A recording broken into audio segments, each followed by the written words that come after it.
And if people join late, that's okay. They can always watch the recording. So let me go ahead and share my screen. Oh, I've already put this link in the chat box for you, but let me put it in there again. In case you didn't get to see the ones I sent previously. This is just the link to the sponsor training manual for modules 4 through 6. And I think if you click on the link, you should be able to see it. If you're doing this on a phone and it's hard for you to look at both, that's okay. You can take a look at it after. And I'll copy paste anything in the chat box that you'll need to use during today's activities. And I have screenshots of it on the PowerPoint. So here's the list here. All right, so let's get started. So today we're going to start with module 4, which is about communication and interpretation. Later, we'll do module 5, which is about housing for the housing committee. It's all the details. And then we'll finish with module 6, which is for the welcome committee. Even if you're not on these committees, it's still good to pay close attention so you have an idea of what the people on those committees will be doing. So let's get started with a little discussion about communicating across a language barrier. I'm curious if you've ever used an interpreter before and how it went. I'm also curious if you have experience communicating with someone who doesn't speak English at all or only is at the beginner level of communicating in English and how it went. So I'd like you to talk with the members of your breakout room about any experience you have with either of those two things. So let me put those questions here for you so you have them. And I'm going to put you in breakout rooms. I am going to give you 5 minutes to discuss, and then we'll come back and share. So I'll see you in 5 minutes.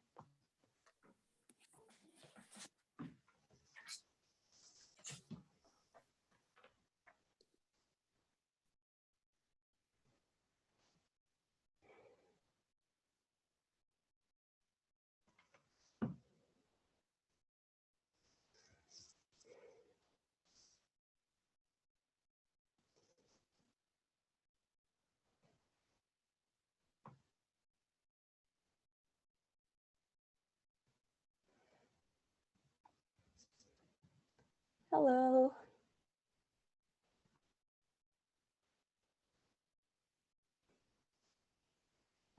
Everyone's just went into a breakout room.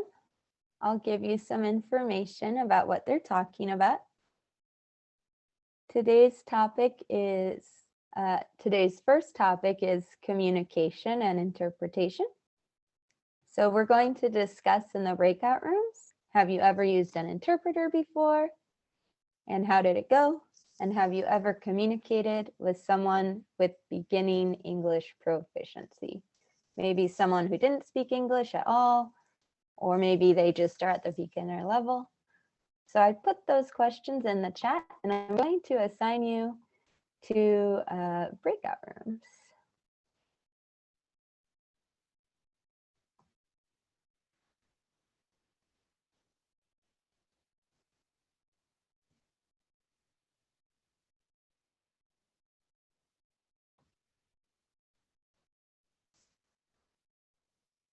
And if you're having any trouble joining the breakout room, I can help you enter.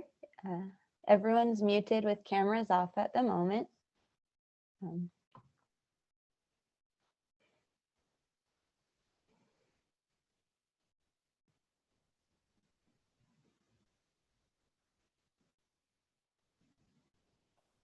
Hello.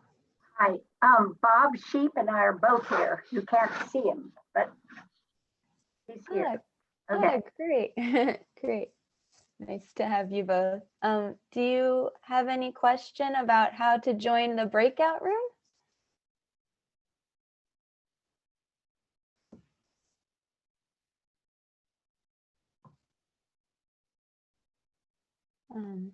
Joe, because you just joined, I'm going to invite you. Oh, hello. I'm going to invite you to a breakout room. They're talking about using an interpreter or speaking with someone who doesn't speak much English. And which breakout room am I in? I think that you two are in breakout room 2. And if you look at the bottom of the screen, it should say breakout room, or you should see a little notification that you can click on, and it should take you there. Okay, thank you. You're welcome.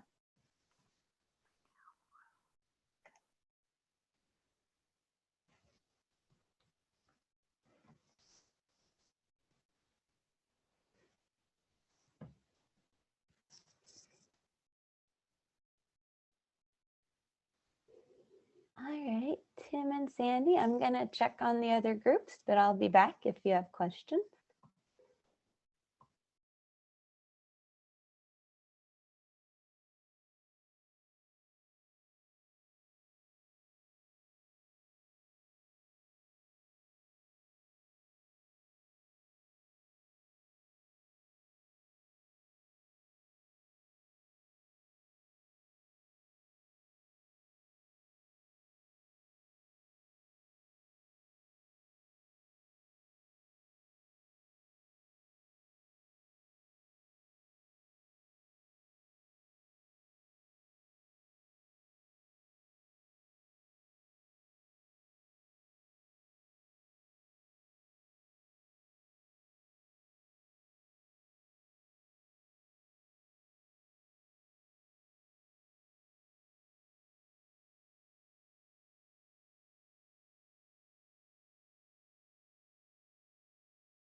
Oops, sorry, I was muted. Alina.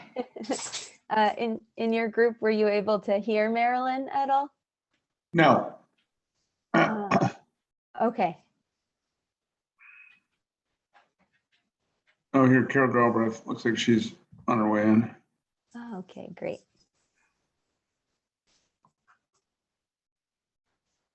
All right, looks like is being recorded.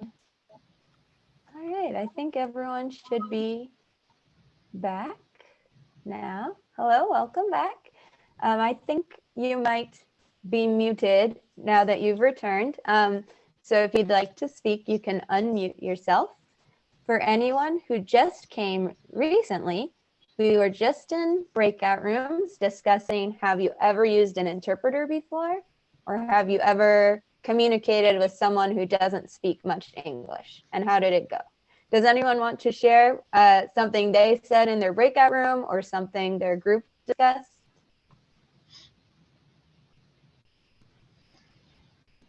Well, I'll go ahead. I was with Oh. Susan and Roberta. You know, I'm a medical person, and so I've worked with lots of interpreters over the years. And the one thing that, and this is really a question for you, Alina, which is the one things we're taught is to not use children as the interpreters. And because it's sometimes it's in, and this is again in a medical setting, but is that something you recommend or not? Or how do you Yeah. handle that? I don't know. Oh, great question. We also recommend that. And we also recommend, whenever possible, not to use other family members as interpreters either, because we want to avoid any situation where perhaps one spouse isn't communicating accurately to the other. And depending on the family dynamic, it could be a real possibility. So yes, we do recommend.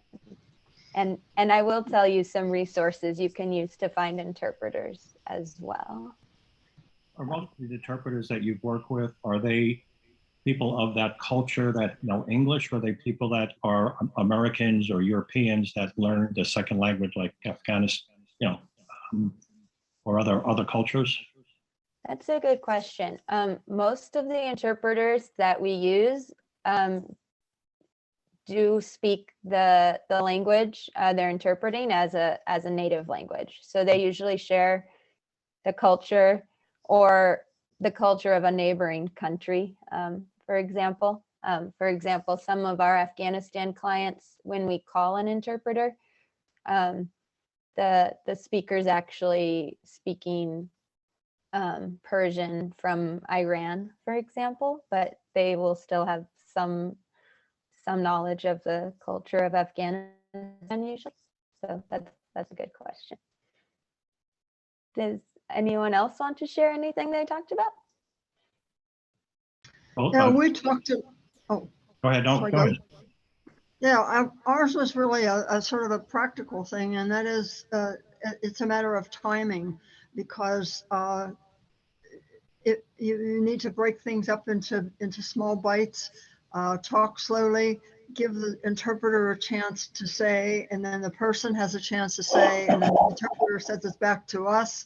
So it takes longer, and we need to give space for those transactions. Oh, great. Yeah, that's extremely important. I'm glad your group discussed that.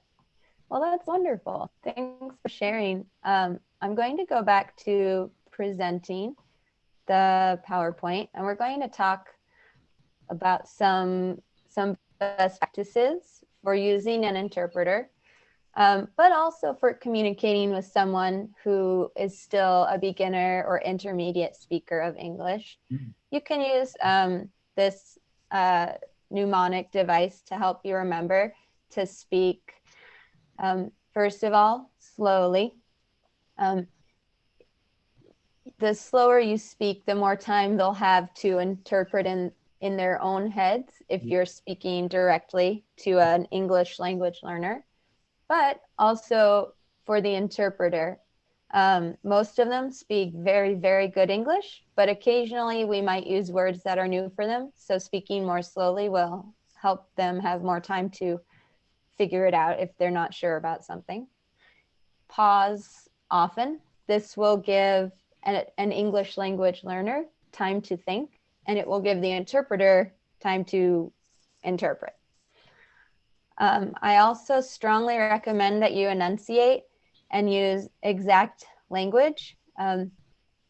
So we might think shorter words are easier, but some short words have many different definitions and can actually be more difficult. For example, the word got or get is 3 letters, but it could mean to buy, to understand. I think there's 11 or 12 definitions. So try to use a word that has fewer possible definitions. So example, instead of saying, are you good, to mean, do you understand? Be careful, because that could be interpreted differently than you want it to be. Accessible, try to use language that most people would know. This is more, it means don't use jargon really. And be kind, be patient as well. So these are the main recommendations for speaking with an interpreter. We're going to, I think we'll come back to this video in a little bit. And we're going to take a look at 3 different scenarios. It is in that manual I sent you. But I will also copy and paste it for you all in the chat box again. I'm going to put you in the breakout rooms one more time. So you can discuss this. Sorry, give me one moment to copy that link again. So I'm going to give you about 5 minutes to look at these 3 scenarios.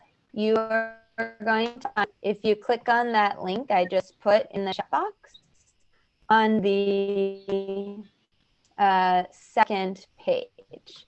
I'm also going to copy and paste them.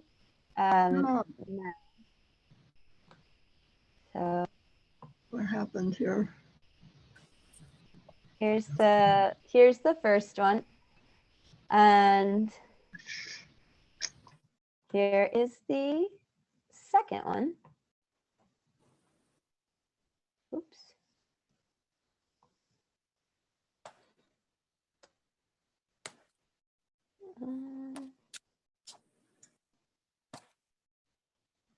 Sorry, that one got cut off because it was too long. So here's the end of the second one.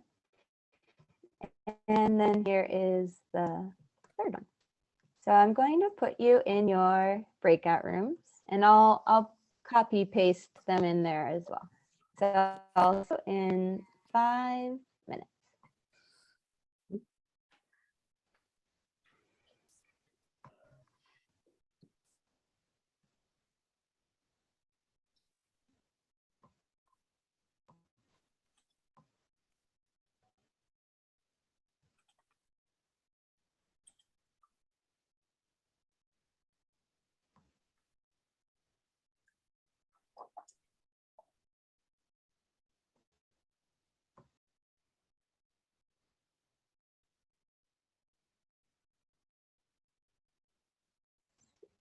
Oh, sorry. Looks like, oh, okay.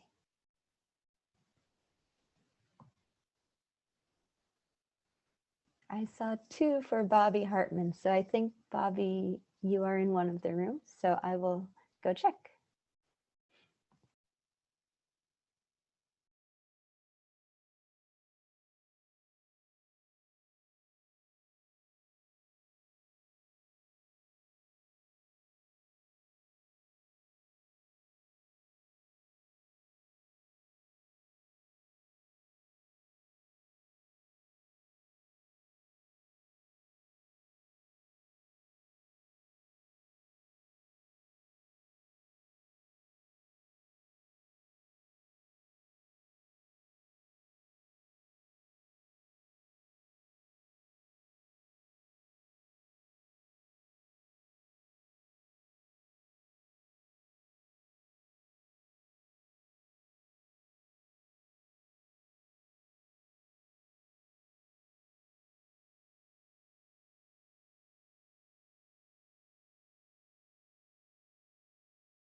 Hi, George. I'm sorry, I think I was muted. Everyone was in a breakout room and they're coming back. They should be here in about. I go by Scott, and this is my son set it up, and his name's George. So, Oh, Yeah. oh okay, Scott. all right, thank you. You're welcome. Hello, welcome back.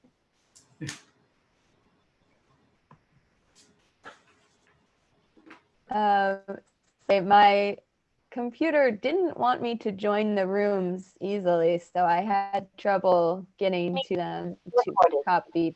I hope you were able to take a look at the different scenarios. Let's go ahead and take another look at them now, one by one, and this time I will show you here. So we'll start with this one.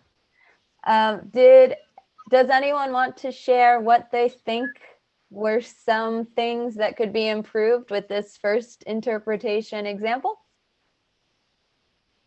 Not everything. Oh, I didn't hear the how Yill's doing. Well, there's so much slang in here. I mean, come on. Because we're liable to need it before this is over. Yeah. Yeah, there's some slang, there's some idioms in there, and even a professional interpreter, if they're not a native speaker, is going to struggle with words like yins or some of the idioms.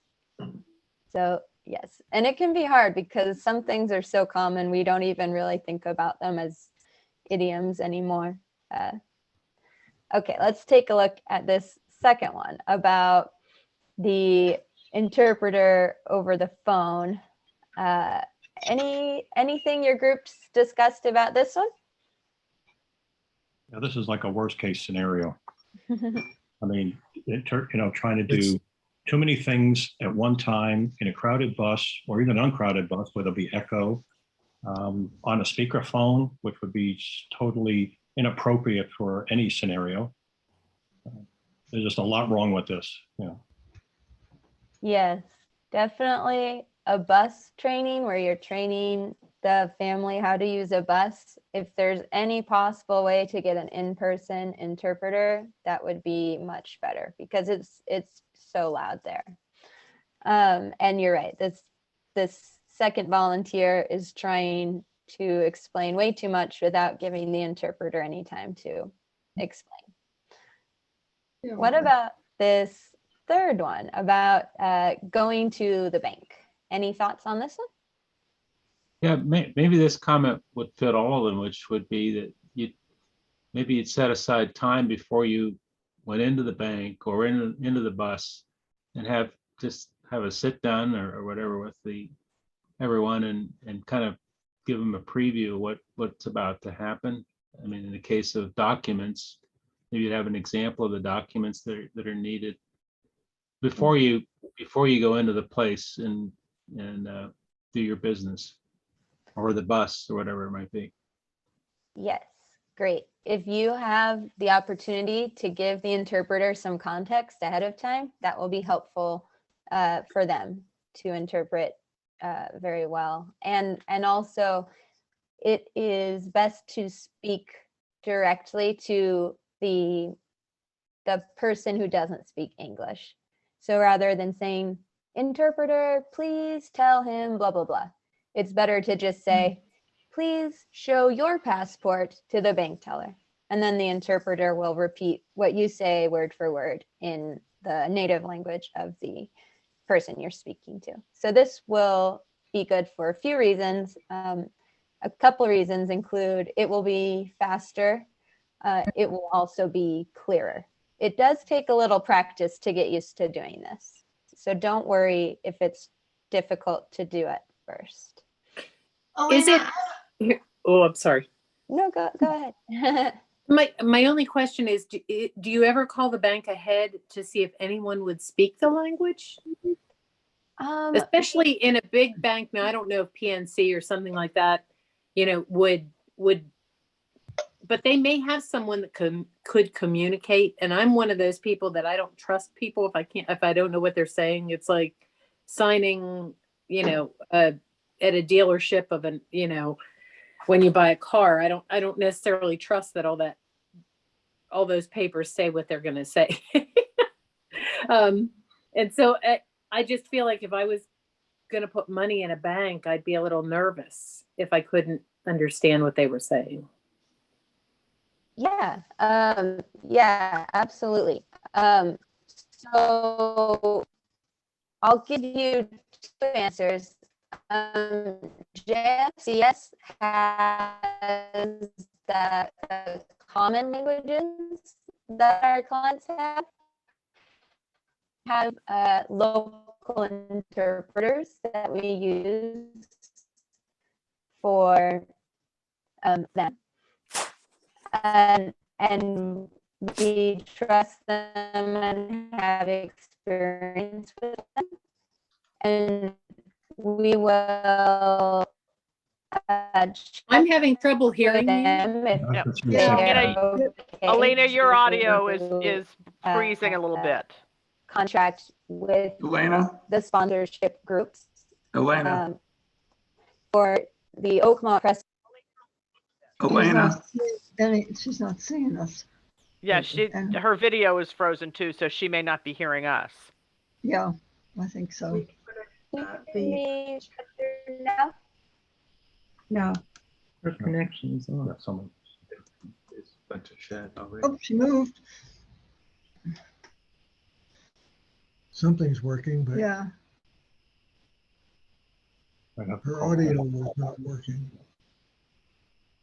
Sorry, my connection is Still breaking up. I can't, no.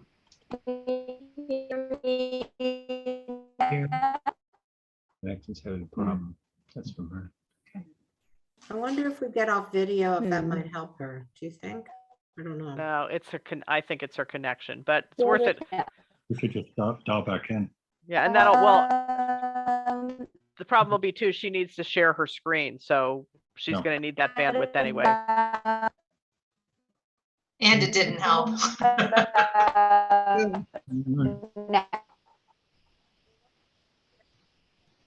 I'm seeing it's all here. Maybe her internet connection. Yeah, I think she's signing back in. Nope, No. she's still here. I don't speak well computer either.